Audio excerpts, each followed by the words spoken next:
Bismillahirrahmanirrahim. Assalamualaikum warahmatullahi wabarakatuh.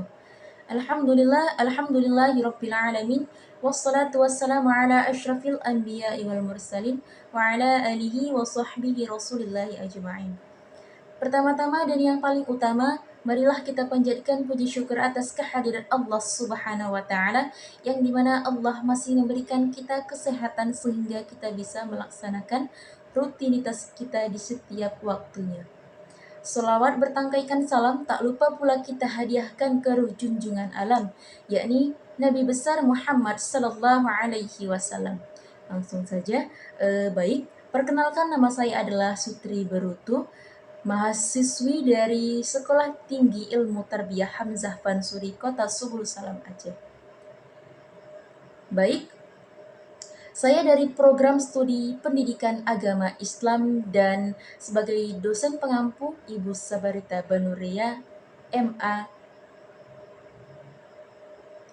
Oke, baiklah, langsung saja saya ingin menjelaskan sedikit ya, atau memaparkan sedikit makalah yang telah kami presentasikan dengan kelompok kami yang mungkin sudah minggu-minggu yang berlalu ya. Baik, yaitu judul makalah kami mengenai tentang periode Islam pertama, periode Islam Khulafaur Rasyidin yang pertama. Baik, yang pertama itu ialah pengertian Khulafaur Rasyidin. Al-Khulafa Ar-Rasyidin bermakna pengganti-ganti Rasul, pengganti sebagai Rasul yang cendekiawan. Al-Khulafaur Rasyidin adalah dari orang-orang Muslim yang paling dekat dari Rasul setelah meninggalnya beliau, yaitu Nabi Muhammad SAW.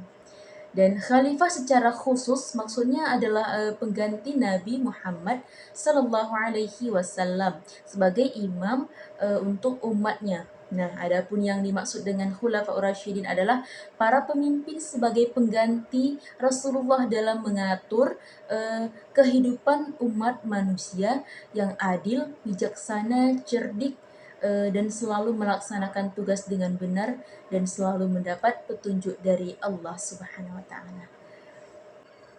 Baik, ada 4 khalifah berikut ini, yaitu yang pertama masa Khalifah Abu Bakar Asy-Siddiq. Khalifah Islam pertama yang dilantik oleh seluruh komunitas muslim sepeninggal Nabi Muhammad sallallahu alaihi wasallam. Pidato Khulafaur Rasyidin yang pertama ini dikutip lengkap oleh Haikal. Dalam hal ini, ada interaksi pendidikan yang terjadi antara Abu Bakar sebagai pendidik dan kaum muslimin sebagai peserta didiknya. Dengan materi utama adalah kejujuran, amanah dalam memimpin dan hanya Allah dan Rasul yang harus kita taati.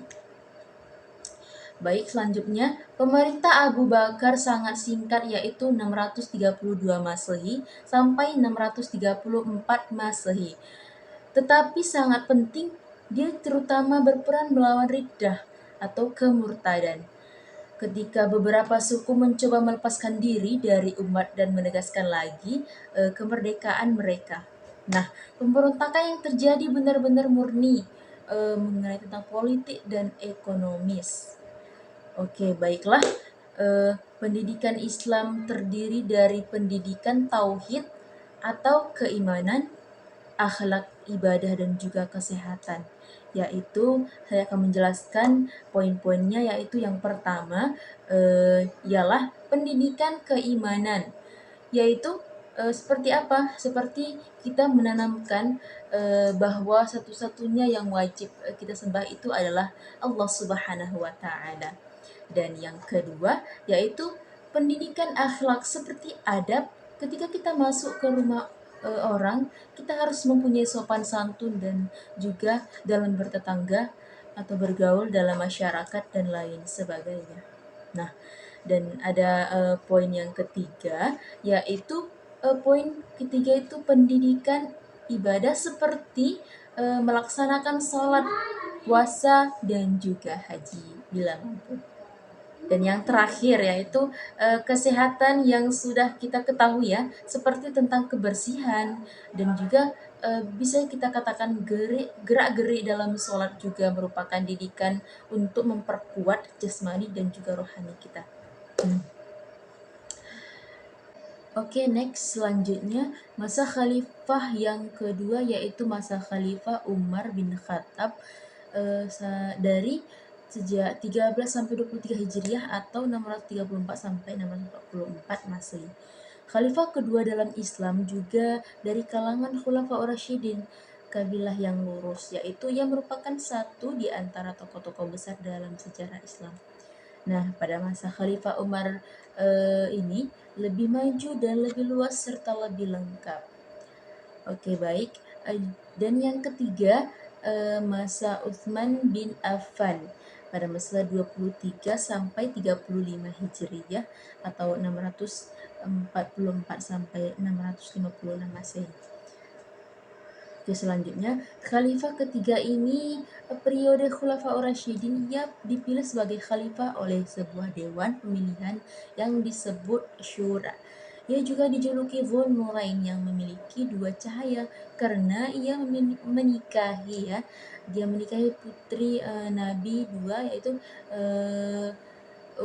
Ruqayyah dan juga Ummu Kalsum.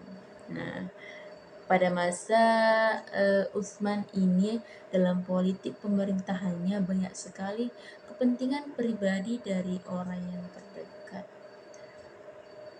Oke, baik, dan yang terakhir atau yang keempat ya, masa Khalifah Ali bin Abi Thalib pada masa 35 sampai 40 Hijriah atau 636 sampai 661 Masehi. Nah, Khalifah keempat Khulafaur Rasyidin juga sepupu dengan dan sekaligus menantu Nabi Muhammad SAW, Ali bin Abi Thalib tersebut, keturunan Bani Hashim, lahir di Mekah tahun 603 Masehi. Baik, adapun kesimpulan dari makalah yang telah saya jelaskan tadi, yang saya jelaskan di sini yaitu yang pertama, perkembangan peradaban Islam pada masa Khulafaur Rasyidin mengalami kemajuan yang pesat. Hal tersebut ditandai dengan pembangunan di berbagai bidang. Dan yang kedua yaitu periode pemerintahan Abu Bakar sangat singkat tetapi sangat penting, terutama berperan melawan riddah atau kemurtadan. Nah, yang ketiga yaitu periode pemerintahan penyuluhan pendidikan di kota Madinah. Nah, di sini beliau juga menerapkan yaitu suatu pendidikan di masjid-masjid dan pasar-pasar serta mengangkat guru-guru untuk tiap-tiap daerah yang ditaklukkan. Nah, oke, selanjutnya yang keempat yaitu periode Khalifah Utsman yang mengumpulkan naskah Al-Quran dan disimpan Hafsah binti Umar Khalifah Utsman. Nah, kemudian membentuk suatu badan atau panitia ya. Di situ membentuk suatu badan panitia pembukuan Al-Quran. Dan ada kelima periode yaitu Ali bin Abi Thalib memberikan jaminan keamanan, ketertiban dan ketentraman dalam segala kegiatan kehidupan, yaitu mempersatukan kembali kesatuan umat dasar, pendidikan Islam yang terjadi yang tadinya bermotif akidah tauhid sejak masa itu tumbuh di atas dasar motivasi, ambitus, kekuasaan dan kekuatan. Oke, baiklah. Di sini dari makalah yang sedikit ya, yang sudah saya paparkan, yang sudah saya jelaskan tadi, semoga bisa dipahami dan bermanfaat bagi yang melihat video saya ini. Baik, sekian dari saya. Jika ada kekurangan dalam kata, kesalahan dalam kata, saya mohon maaf yang sebesar-besarnya, terutama kepada dosen pengampu di makalah yang saya paparkan tadi. Oke, baik, di sini saya Sutri Berutu, pamit undur diri. Wassalamualaikum warahmatullahi wabarakatuh.